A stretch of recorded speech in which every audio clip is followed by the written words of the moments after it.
जय श्री राधा माधव। श्री हरि। श्री भक्तमाल में से पूज्य श्री नारायण दास जी महाराज का चरित्र। महात्मा श्री नारायण दास जी पहले बद्रिक आश्रम में निवास करते थे, फिर वहाँ से श्री मथुरापुरी को चले आए। यहाँ पुरी का दर्शन करके आपको बड़ा भारी सुख मिला। आप श्री केशव देव जी श्री कृष्ण जन्मभूमि के द्वार पर रहने लगे। आपके मन में विचार किया कि मंदिर में दर्शन करने के लिए जो लोग आते हैं उन्हें भगवान के दर्शनों का आनंद अच्छे प्रकार से नहीं मिलता है, क्योंकि उनके मन में जूतों के चोरी हो जाने का भय बना रहता है। इसलिए मैं दर्शनार्थियों के जूतों की रखवाली किया करूँगा, तो इन भगवत भक्तों को भगवान के दर्शन का पूरा आनंद मिलेगा। ऐसा निश्चय कर आप जूतों की रखवाली करने लगे। इससे दर्शनार्थियों और स्वयं आप भी आनंदित हुए।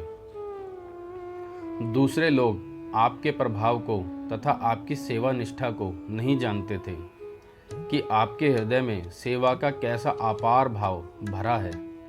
एक बार एक दुष्ट आया और उसने एक बड़ी सी पोटली आपके सिर पर रख दी और कहा कि इसे ले चलो। आप किसी नानुच के पोटली लादकर उसके साथ चल दिए। जब श्री नारायण दास जी उस दुष्ट की पोटली को सिर पर लिए जा रहे थे, उसी समय रास्ते में कोई एक बड़े प्रतिष्ठित सज्जन मिल गए और उन्होंने श्री नारायण दास जी को पहचान लिया। फिर बड़े अनुराग से भरकर साष्टांग दंडवत प्रणाम किया और उस दुष्ट को बड़े जोर से डांटा फटकारा। तब उस महादुष्ट ने भी आपकी महिमा को जाना और उसने भी इनके चरण पकड़ लिए। उसके मन में बड़ा दुख हुआ, उसका देहाभिमान छूट गया और वह पछतात कर कहने लगा कि मुझसे भारी बड़ी भूल हो गई। श्री नारायण दास जी ने उसे समझाते हुए कहा, तुम्हारा काम हो रहा है, तुम अपने मन में किसी बात की चिंता मत करो।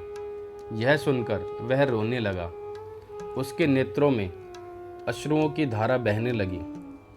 उसने प्रार्थना करते हुए श्री नारायण दास जी से कहा कि अब मैं घर का मुख नहीं देखूंगा, मुझे अपनी शरण में रखिए।